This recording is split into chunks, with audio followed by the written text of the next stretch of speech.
तंत्राटकं वाति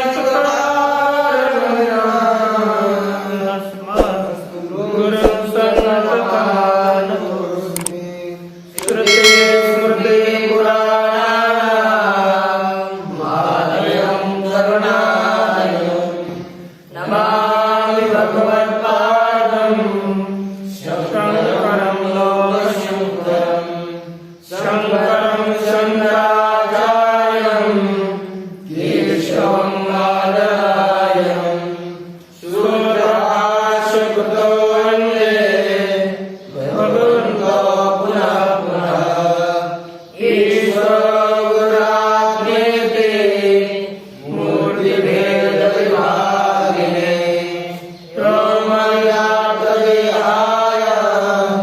दक्षिणामूर्तये नमः यद्विद्याविलासेन भूतभौतिकसृष्टयः तं नौमि परमात्मानं सच्चिदानन्दविग्रहम्। वेदांत परिभाषा का विचार चल रहा है। वेदांत परिभाषा में जो परिच्छेद 6 परिच्छेद थे प्रमाणों के निरूपण के विषय में, उसमें से अंतिम वह है और अर्थात छठा परिच्छेद है। बाकी 2 बच्चे हैं, लेकिन प्रमाणों के निरूपण के विषय में जो परिच्छेद थे उनमें अंतिम है छठा है। क्योंकि 6 प्रमाण है तो 6 प्रमाणों में से छठे प्रमाण का यहाँ पर निरूपण चल रहा है। अब यहाँ पर एक बताया कि योग्य अनुपलब्धि वही विशेष कारण है। अनुपलब्धि में योग्यता क्या है? जो पूर्व पक्ष ने कहा था प्रतियोगी की अनुपलब्धि, योग्य प्रतियोगी की अनुपलब्धि अथवा योग्य अधिकरण में पर प्रतियोगी की अनुपलब्धि, योग्य प्रतियोगी उसकी अनुपलब्धि अथवा योग्य अधिकरण में प्रतियोगी की अनुपलब्धि, ये 2 तरह से बताया गया। इसमें ये दोनों मान्य नहीं, ये पूर्व पक्ष ने खंडित किया। तो सिद्धांति ने कहा योग्य शासव अनुपलब्धि थी योग्य अनुपलब्धि, योग्य वही अनुपलब्धि होनी चाहिए। योग्य अनुपलब्धि में योग्यता क्या चीज है? योग्यता का स्वरूप आपको अनुपलब्धि में योग्यता का स्वरूप बताना चाहिए। उसका उसी योग्यता का व्याख्यान यहाँ पर किया गया। तर्कित प्रतियोगी सत्व प्रसंजित प्रतियोगिकत्वम क्या है? तर्कित प्रतियोगी सत्व प्रसंजित प्रतियोगिकत्वम, तर्कित प्रतियोगी सत्व प्रसंजित प्रतियोगित्वम, तर्कित प्रतियोगी सत्व प्रसंजित प्रतियोगित्वम, तर्कित प्रतियोगी सत्व प्रसंजित प्रतियोगित्वम प्रतियोगिकत्वम, तर्कित प्रतियोगी सत्व प्रसंजित प्रतियोगिकत्वम। अच्छा, अनुपलब्धि में क्या होना चाहिए? तर्कित प्रतियोगी सत्व प्रसंजित, जो प्रतियोगी तो प्रतियोगी इस अनुपलब्धि का वही होना चाहिए।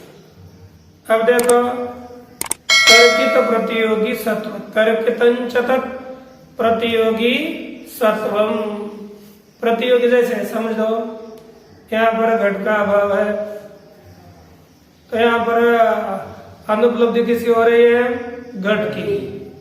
प्रतियोगी कौन हो जाएगा? घट है, घट कौन है? प्रतियोगी। तो तर्कित, अब क्या तर्क कैसा करना? यदि अत्र घट स्यात् तर्हि उपलब्ध, यदि यहाँ पर घट होता तो उपलब्ध होता, लेकिन घट उपलब्ध नहीं हो रहा है, अर्थात घट नहीं है। यही होता है ना, यदि यहाँ पर घट होता तो उसका ज्ञान होता। ये तर्क किया गया। व्याप्यारोपेण व्यापकारोपक है ना। भाई तर्क किया, यदि यहाँ पर घट होता तो उपलब्ध होता। तो तर्कित प्रतियोगी सत्व, यहाँ पर तर्क किसका किया? घट के सत्व का, अस्तित्व का। यदि यहाँ पर घट होता, ठीक है ना, तो उसका उपलब्ध होता। क्या? तर्कित प्रतियोगी सत्व, ठीक है ना। उससे प्रसंजित अर्थात प्राप्त, प्रसक्त कौन हो गया? प्रतियोगी, है ना। प्रतियोगी कौन है? घट। तर्कित प्रतियोगी का सत्व, उसके द्वारा प्रसंजित प्रतियोगी कौन हो गया?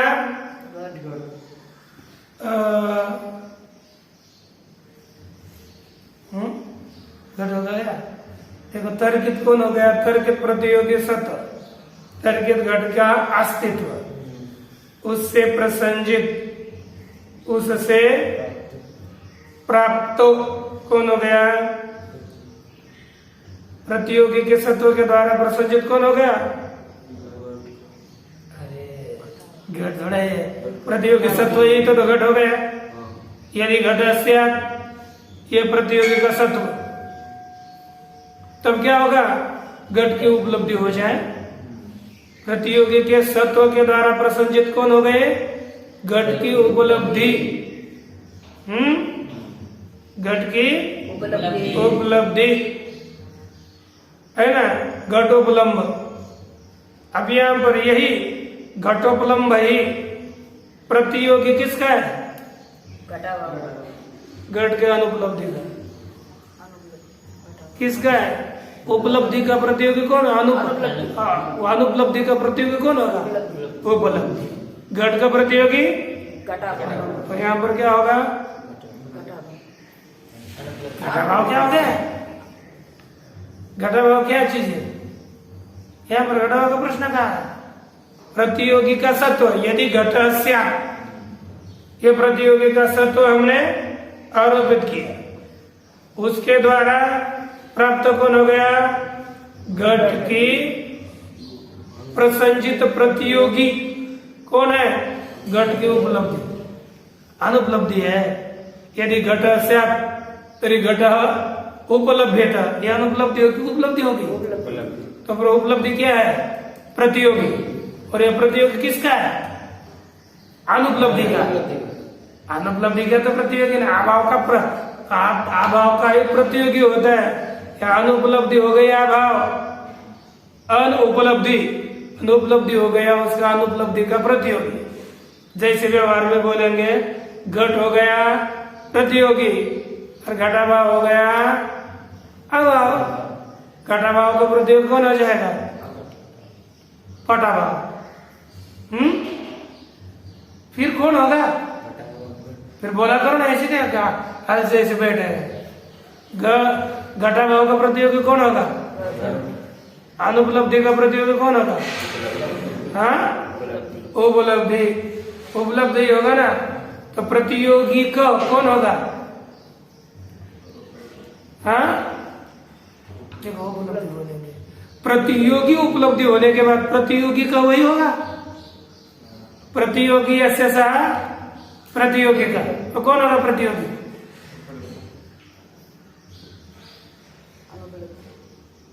अनुपलब्धि होगी, क्योंकि वही अभाव है। घट प्रतियोगी किसका है? प्रतियोगी कौन होगा?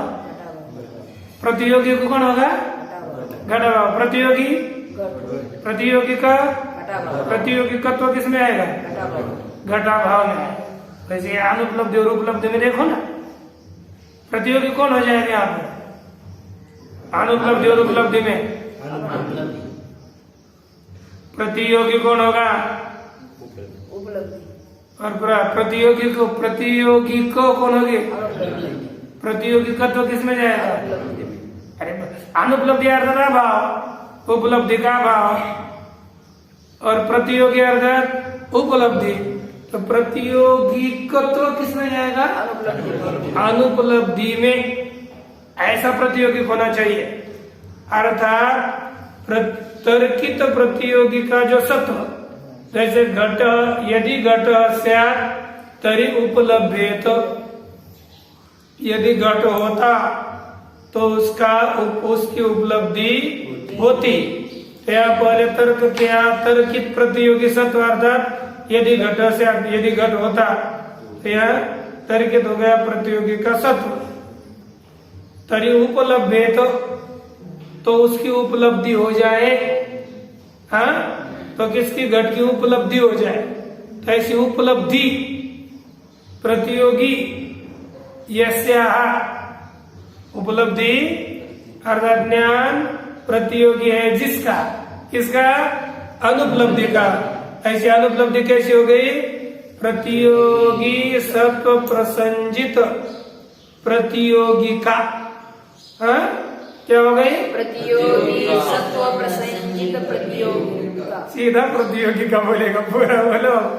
प्रतियोगी सत्व प्रसंजित प्रतियोगी का, प्रतियोगी सत्व प्रसंजित प्रतियोगी का। और प्रतियोगी तर्कित प्रतियोगी सत्व प्रसंजित प्रतियोगित्व किसमें रहेगा? तो अनुपलब्धि में योग्यता क्या हो गई? तर्कित प्रतियोगी सत्व प्रसंजित प्रतियोगिकत्वम, प्रतियोगी कत्वम, प्रतियोगिकता हम बोलेंगे। तो बोलो पुनः, तर्कित प्रतियोगी सत्व प्रसंजित प्रतियोगिकत्वम। ये क्या हो गई? प्रतियोगी अनुपलब्धि अंतर्गत योग्यता।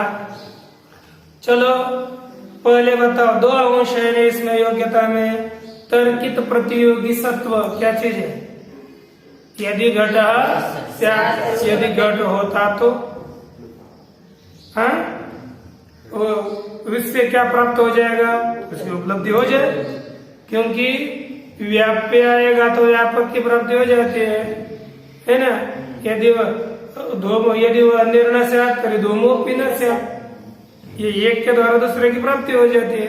प्रसंजित अर्थात प्राप्त, प्रसक्त। लेकिन किसके द्वारा? घट का अस्तित्व होगा तो उसका ज्ञान हो जाएगा। यही प्रतियोगी हो गया, और उसकी प्रतियोगी कथा अनुपलब्धि में जा रही है, क्योंकि उपलब्धि की योग्यता, उपलब्धि यही प्रतियोगी हो गया। और उपलब्धि है प्रतियोगी जिसका, ऐसी अनुपलब्धि, और अनुपलब्धि में जाएगा प्रतियोगिकत्व। तो क्या हो गया? तर्कित प्रतियोगी सत्व प्रसंजित प्रतियोगिकता अनुपलब्धि योग्यता। ये जो बताया, अब इसका स्पष्टीकरण कर रहे हैं। यस्य अभावो गृह्यते तस्य यह प्रतियोगी। अब हमको अभाव किसका ग्रहण करना है? घट का। अभाव किसका हमको जानना है? घट का अभाव जानना है। तो जिसका अभाव अर्थात घट का अभाव, कि जैसी पंक्ति वैसी जोड़ो, कुछ इधर उधर पंक्ति नहीं करते। यस्य अभाव अर्थात घटस्य अभाव गृह्यते, जिसका घट का अभाव ग्रहण किया जाता है। तस्य अर्थात तस्य अभावस्य यह प्रतियोगी, उस अभाव का जो प्रतियोगी कौन हो गया? घट। तस्य सत्वेन अर्थात घटस्य सत्वेन, है ना। घट का सत्व यदि घट स्यात्, घट के अस्तित्व के द्वारा, समझ में आता है? एकाग्र बैठे ना, ऐसे नहीं। उसके लिए एकाग्र एक एक पंक्ति को ध्यान देकर करना पड़ता है। ये ग्रंथ ऐसे बैठे कुछ चल रहा है, ऐसा नहीं चलता। इसमें अपने को पूरा झोंकना पड़ता है, तभी ये ग्रंथ मिलते हैं। और एक दो ग्रंथ गए तो आपके सब चले गए। ये आपके दूसरे जैसी विद्या जैसे नहीं, एक एक ग्रंथ पूरे होने चाहिए। यस्य अभाव अर्थात घटस्य अभाव गृह्यते, घट का अभाव ग्रहण किया जाता है, जाना जाता है। तस्य अभावस्य उस अभाव का यह प्रतियोगी जो प्रतियोगी है तस्य सत्वेन अर्थात तस्य प्रतियोगी क्या प्रतियोगी हो गया घट तस्य अभाव से यह घट प्रतियोगी तस्य घटस्य सत्वेन उस घट के अस्तित्व के द्वारा अर्थात यदि घट स्यात् यदि घट होता तो उसके द्वारा अधिकरणे अर्थात जहाँ पर यदि अत्र भूतले घटस्य तो इस भूतल रूप अधिकरण में तर्कितेन तर्कित अर्थात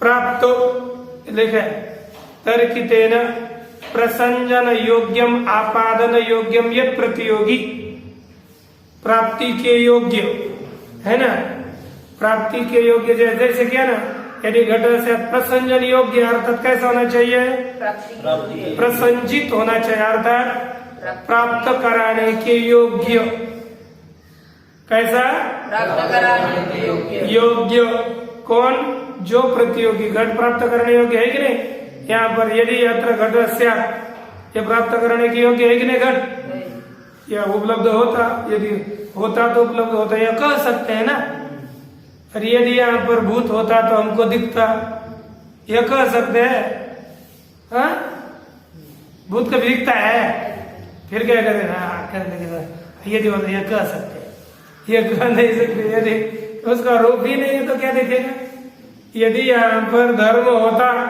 तो दिखता ऐसा कह सकते हैं धर्म दिखा कभी फिर यह कह ही नहीं सकते अर्थात इसमें प्रसंजन योग्य नहीं है यह प्रतियोगी प्राप्त कराने योग्य नहीं है लेकिन हमको कैसा चाहिए प्राप्त कराने योग्य आपादन योग्य जो प्रतियोगी उसका उपलब्धि स्वरूपम है ना उसका ज्ञान है ना प्रतियोगी का उपलब्धि स्वरूप है जिस अनुभव उपलम्ब का प्रतियोगी का ज्ञान रूप उपलब्धि रूप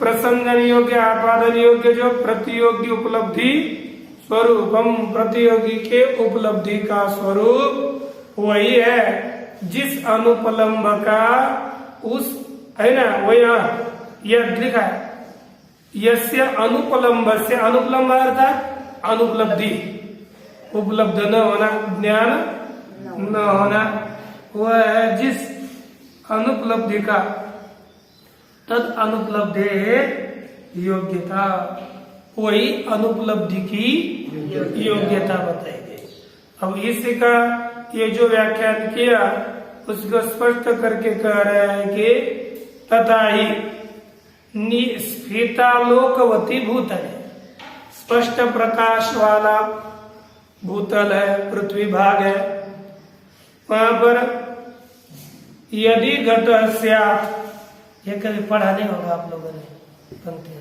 तो ऐसे यदि घट स्यात् तदा घट उपलम्ब स्यात् यदि घट होता तो घट की उपलब्धि होती ऐसा आपादन संभव है ऐसा बोल सकते हैं तादृश भूतले ऐसे भूतल में स्पष्ट आकाश वाले भूतल में यदि यहाँ पर घट होता तो उपलब्ध होता यह कह सकते हैं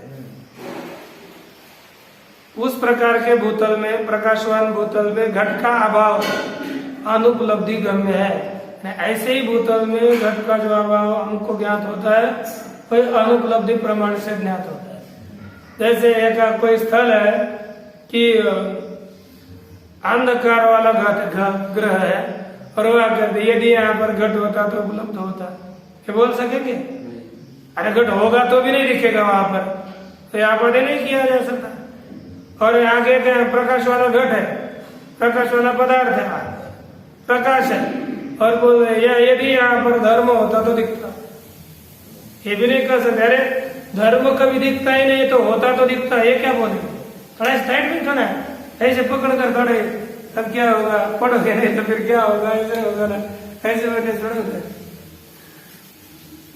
है ना ये चिंता मत नहीं होनी चाहिए ना एकदम प्रत्येक पदों में थोड़ा ध्यान देना चाहिए, तब नहीं समझ में आए तो पूछना चाहिए फिर, लेकिन उसके लिए पहले पढ़ना भी पड़ता है पूछने के लिए।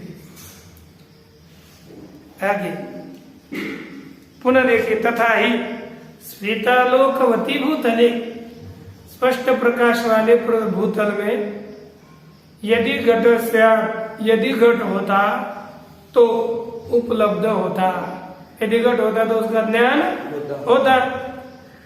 इति आपादन संभवात, ऐसे आपादन हम कर सकते हैं, लेकिन है ना, इसलिए ऐसे भूतल में जो घटाभाव है उसका ज्ञान अनुपलब्धि प्रमाण से होता है। अब अंधकार में कोई घट होगा तो वहां पर जो घट का अभाव का ज्ञान होगा वह अनुपलब्धि प्रमाण से नहीं होता। अंधकार में घट रखा है और बोलते कि यहाँ घट होता तो उपलब्ध होता, अरे घट है बाबा लेकिन उपलब्ध नहीं हो रहा, या अनुपलब्धि प्रमाण से नहीं, आपकी चक्षु की अयोग्यता से उपलब्ध नहीं हो रहा, योग्यता नहीं है वहां। और पिशाच तो कभी देखने योग्य ही नहीं, इसलिए वहां योग्यता अनुपलब्धि प्रमाण की योग्यता नहीं है। ये कहते हैं अंधकार है तो तादृश आपादाना संभव न अनुपलब्धि गम्यता, अंधकार में इस तरह का आपादन संभव नहीं है, इसलिए अंधकार में जो पिशाच का ज्ञान, अंधकार में जो घट का ज्ञान नहीं होता वह अनुपलब्धि से होता, अर्थात अंधकार में घट का जो अभाव का ज्ञान वह अनुपलब्धि प्रमाण से ज्ञात नहीं होता, वह अनुपलब्धि प्रमाण नहीं लगता। और दूसरा देते हैं कि अतएव स्तंभे पिशाच सत्वी भी, खंभे में पिशाच होने पर भी स्तंभ वत प्रत्यक्षता पत्या, कैसे स्तंभ की तरह प्रत्यक्षता की आपत्ति होने से, है ना, प्रत्यक्षता तदा भाव अनुपलब्धि गम्य। कहते कि स्तंभे पिशाच सत्वे भी, स्तंभवत प्रत्यक्षापत्य, स्तंभ की तरह उसके प्रत्यक्षता की प्राप्ति हो जाएगी, इसलिए तद अभाव, किसका अभाव, पिशाच का अभाव अनुपलब्धि गम्य है।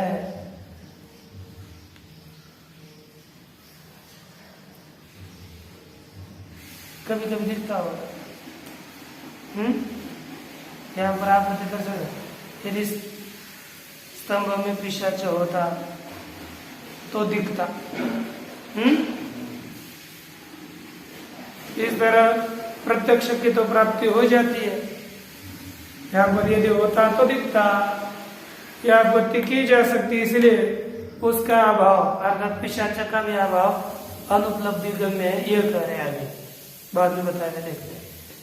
आत्मनि धर्मादि सत्वेपि अस्य अतीन्द्रियतया, पिशाच सबको नहीं दिखता लेकिन किसी किसी को दिखता है ना, तो इसलिए उसकी आपत्ति तो कर सकते हैं वहां पर, यदि होता तो दिखता, दिखता ही नहीं ऐसे तो नहीं, कभी कभी दिखता है, लेकिन धर्मादि होते हैं कभी दिखते ही नहीं, धर्मादि कभी भी दिखते नहीं है, इसलिए जो धर्मादि है ना, देखिए कहते हैं आत्मनि धर्मादि सत्वे भी अस्य अतीन्द्रियतया, धर्मादि है अतीन्द्रियतया, धर्म और अधर्मादि अतीन्द्रिय हो जाने से निरुक्तोपलम्बापादना संभव।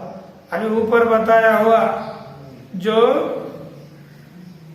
आपका उपालंबन है ना, अर्थात यदि यहाँ पर धर्म होता तो उसका वह अनुभव में आता, इस तरह का उपलम्ब नहीं दिया जा सकता, उपलम्ब का आपादन न असंभव होने से न धर्मादि अभाव से अनुपलब्धि गम्यत्वम, जो धर्मादि अभाव है वह अनुपलब्धि प्रमाण से गम्य नहीं, अनुपलब्धि प्रमाण से ज्ञात नहीं होता है।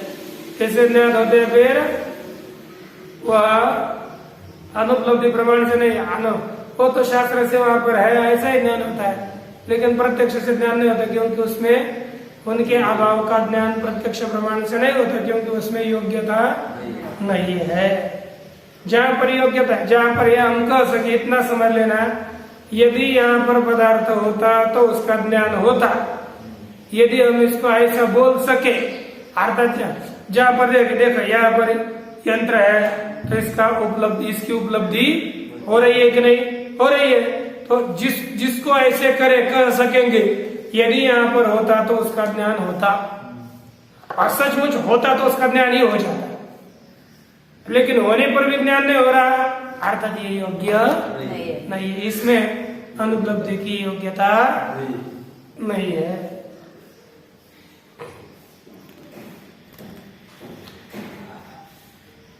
अब पुनः शंका नए एक शंका कर ननु उक्त रीत्या आधिकरणे इंद्रिय सन्निकर्ष स्थले अभावस्य अनुपलब्धि गम्यत्वम अनुमतम तत्र क्लृप्त इंद्रिय भावकार वृत्तमपि करणम् इंद्रियान्वय व्यतिरेकानुविधानात् इति चेत्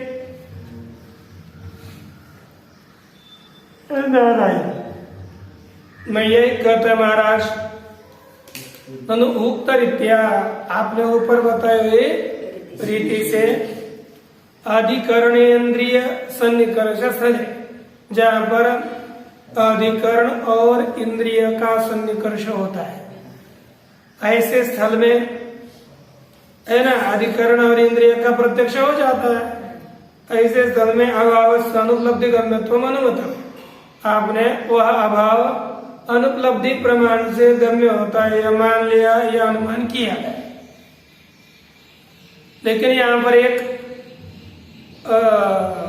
कहता है क्लृप्त इंद्रियम एव अभावाकार उत्तवपीकरणम, जैसे आपको तो इंद्रिय तो मानना ही पड़ेगा, अधिकरण को देखने के लिए, अधिकरण के ज्ञान के लिए इंद्रिय को मान ही लिया।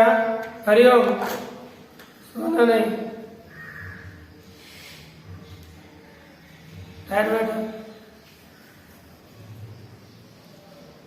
क्लृप्त अर्थात क्लृप्त अर्थात निश्चित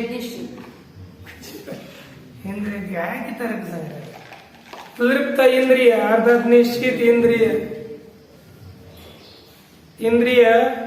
इंद्रियम एवं अभावाकार वृत्त, हमको इंद्रिय तो निश्चित मानना ही पड़ेगा। अभाव के ज्ञान के लिए इंद्रिय चाहिए ना, अधिकरण के ज्ञान के लिए इंद्रिय चाहिए ही चाहिए। तो क्लृप्त जो इंद्रिय, निश्चित जो इंद्रिय जो मान लिया है, उसी को ही अभावाकार वृत्तोपीकरण, वो अभावाकार जो वृत्ति हो गई, जैसे अधिकरणाकार वृत्ति में करण इंद्रिय है, जैसे यहाँ पर देख रहे, अब हमको यहाँ पर पट का अभाव है, हम बोले जैसे पुस्तक अधिकरण हो गया, तो यहाँ पर इंद्रिय तो मानना ही पड़ेगा निश्चित, क्लृप्त इंद्रिय है, और जैसे इस पुस्तकाकार वृत्ति के लिए करण है, उसी तरह यहाँ पर घटाभाव आकार, घट का जो अभाव है, उस अभावाकार वृत्ति का भी करण वो इंद्रिय हो जाए, है ना? क्योंकि इंद्रिय अन्वय व्यतिरेक अनुविधानात्, क्योंकि इंद्रिय सत्वे अभाव ज्ञान सत्व का, म्हणजे अभाव इंद्रिय होने के बाद यह अभाव वहां पर होता है क्या? यहाँ पर कब रहेगा? इंद्रिय सत्वे अभाव ज्ञान, इंद्रिय अभाव ज्ञान अभाव, इंद्रिय ही नहीं होगा, उसको यहाँ पर घट है कि नहीं है, वाला सा तो होना चाहिए ना हाथ का कोई भी, तो उसको अभाव का ज्ञान भी नहीं होता। इसलिए इस अन्वय और व्यतिरेक इनके द्वारा, अन्वय व्यतिरेक के विधान से, अनुविधान से ही, है ना, अनुविधान पश्चात विधान करेंगे, इंद्रिय सत्वे अभाव ज्ञानम इंद्रिय अभाव ज्ञान अभाव, इस अन्वय व्यतिरेक के विधान से यह ज्ञात होता है कि इंद्रिय को ही कारण मानो, अनुपलब्धि को कारण मत मानो। क्योंकि निश्चित जिसको कारण मान ले, जो अनिश्चित आवश्यक है, क्योंकि जैसे अवश्य तृप्त दंड इत्यादियों के द्वारा ही घट के सत्व होने पर तद भिन्न दंडत और दंड रूपी जैसे अन्यथा सिद्ध हो गए, उसी तरह यहाँ पर निश्चित तृप्त इंद्रिय के द्वारा ही अभाव का ज्ञान हो गया तो अनुपलब्धि प्रमाण क्या हो जाएगा, असिद्ध हो जाएगा, अन्यथा सिद्ध हो जाएगा, इसका कथन है। तो सिद्धांत उत्तर देते हैं न तत्प्रत्योग्य अनुपलब्धेरपि अभावग्रह हेतुत्वेन कुदृप्तत्वेन कर्णत्व मात्रस्य कल्पना। कहते क्या रहे, केवल इंद्रिय ही वहां पर करण नहीं है, तो कहते हैं कि तत्प्रतियोगी अनुपलब्धिरपि, प्रतियोगी का आज्ञा, प्रतियोगी की उपलब्धि का अभाव भी, प्रतियोगी के उपलब्धि का अभाव। जैसे यहाँ पर घट का ज्ञान हो रहा है क्या, न घट की अनुपलब्धि हो रही है ना, अर्थात घट की अनुपलब्धि भी, घट की अनुपलब्धि भी घट के अभाव के ज्ञान में कहा है। आप क्यों कहते हो कि यहाँ पर घट नहीं है? हाँ, घट यहाँ पर दिख नहीं रहा, घट की उपलब्धि नहीं हो रही, इसलिए घट यहाँ पर नहीं है, ये हम कहते हैं। तो हमको क्या चाहिए? जैसे इंद्रिय चाहिए वैसे घट का ज्ञान भी नहीं होना चाहिए, घट की अनुपलब्धि भी होनी चाहिए, तभी यहाँ पर इसका ज्ञान हो जाता है। कोई कहा तत्प्रतियोगी, वह जो घट रूप प्रतियोगी है उसकी अनुपलब्धि भी अभाव ग्रहे, अनुपलब्धि में भी अभाव के ज्ञान में हेतुता है, हेतु तो होने के कारण, और वह निश्चित है। आपको जहाँ जहाँ पर पदार्थ के अभाव का ज्ञान करना है, अर्थात आपको अभाव को समझना है, वहां पर पदार्थ की उपलब्धि नहीं होनी चाहिए, पदार्थ का ज्ञान नहीं होना चाहिए। ये निश्चित कर ले, इंद्रिय जैसे है उसी तरह पदार्थ के अनुपलब्धि भी निश्चित करण होने के कारण कर्णत्व मात्र से कल्पना, यहाँ पर केवल कर्णत्व की ही कल्पना की है। यहाँ पर वहां तो निश्चित चाहिए ही, लेकिन हमने उसको बस करण माना, इतना ही है, कारण होना चाहिए। इंद्रिय से अभावेन समम सन्निकर्षाभावेन अभावग्रह हेतुत्व, तथा इंद्रिय का अभाव के साथ सन्निकर्ष का अभाव होने से, इंद्रिय का अभाव के साथ किसी प्रकार का संयोग न होने से अभाव ग्रह हेतुत्व, वो अभाव के ज्ञान का कारण नहीं है, हेतुत्व है ना। अभाव इसलिए इंद्रिय अभाव के ज्ञान का कारण नहीं, क्योंकि इंद्रिय और अभाव का कोई संबंध ही नहीं बनेगा, संबंध होना चाहिए, संबंध के अभाव से इंद्रिय अभाव का ग्रहण नहीं करते। इंद्रियान्वय व्यतिरेकयोः आदिकरण ज्ञानादि उपक्षीणत्वेन अन्यथा सिद्धे। कहते हैं इंद्रिय अन्वय व्यतिरेक, इंद्रिय का जो अन्वय और व्यतिरेक, उनमें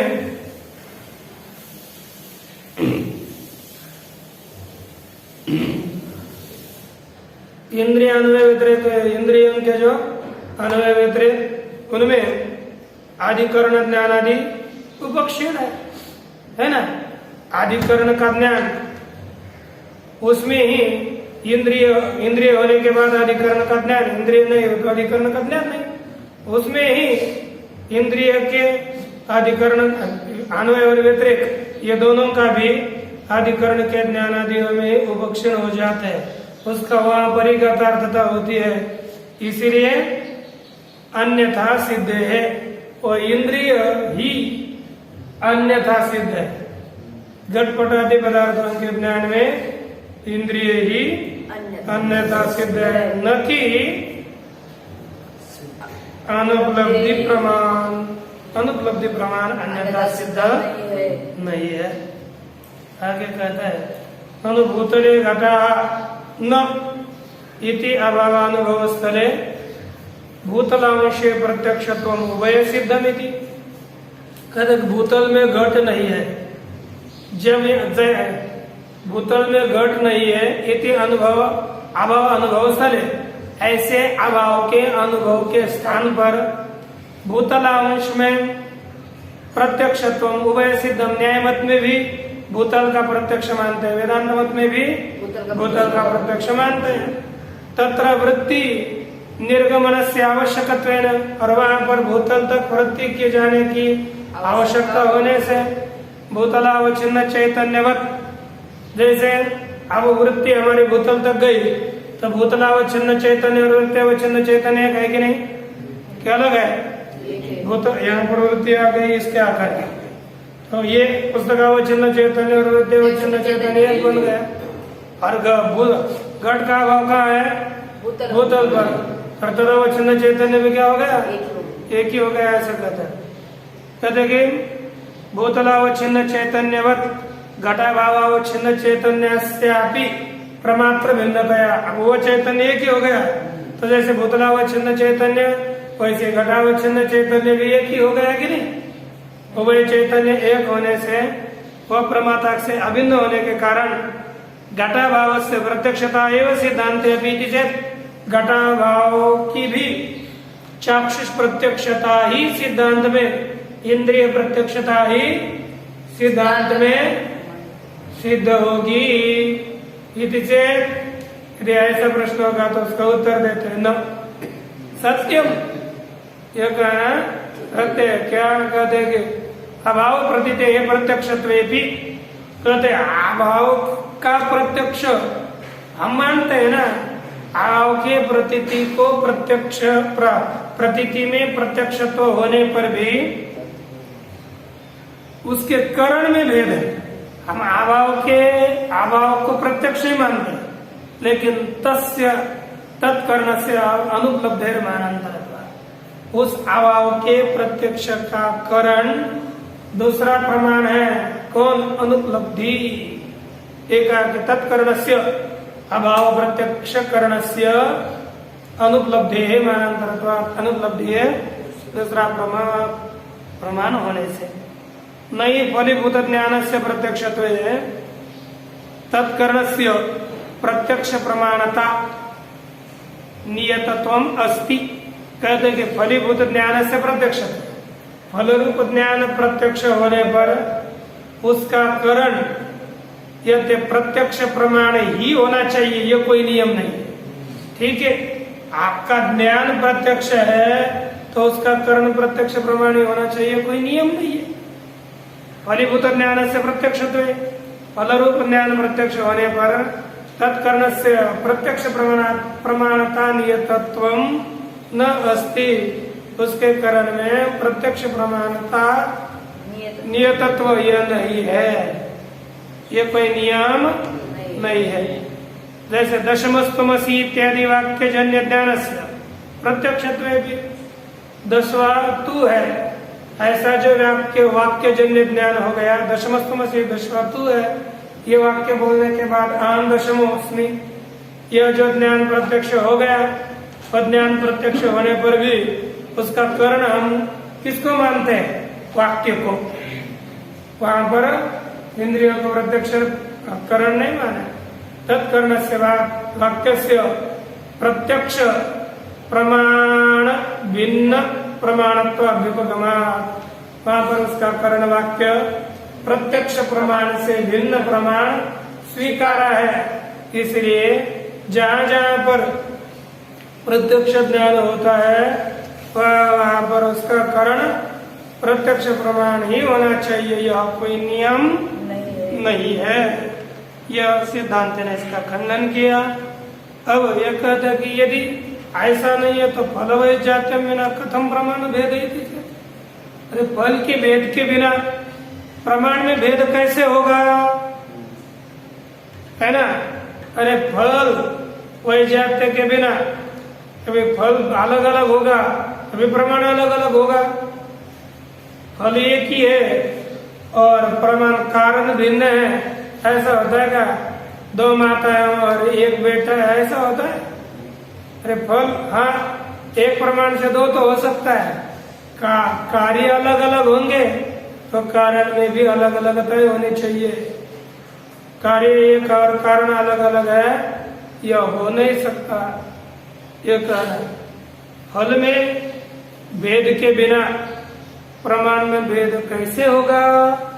तो उत्तर देते, अरे वृत्ति वैजात्य मात्र फल वैजात्योपत्ति है। अरे कारण के भेद की अपेक्षा नहीं है, उसमें वृत्ति की विजातीयता होनी चाहिए। क्या होनी चाहिए? वृत्ति की, जिसके द्वारा वह ज्ञान हो रहा है, तो वृत्ति का भेद हो गया तो फल का भेद हो जाता है।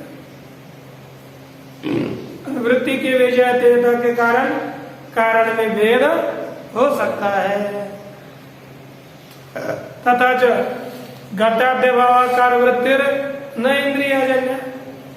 घटाकार वृत्ति है, भूतलाकार जो वृत्ति है वो इंद्रियजन्य, घटाकार वृत्ति है वो इंद्रियजन्य नहीं है। वृत्ति अलग अलग है ना, अभावाकार वृत्ति हो रही है वो इंद्रियजन्य नहीं है, और भूतलाकार वृत्ति है वह इंद्रियजन्य है। गदे घटाद्यभावाकार वृत्ति न इंद्रियजन्य। क्यों? इंद्रिय से विषयण असन्निकर्षात्, इंद्रिय का विषय के साथ सन्निकर्ष न होने से। और घटानुभव उपलब्धि रूप मानांतरजन्य फिर किससे उत्पन्न होती है? तो घट की अनुपलब्धि रूप जो दूसरा प्रमाण, उसी प्रमाण से घटाभावाकार वृत्ति हो जाती है।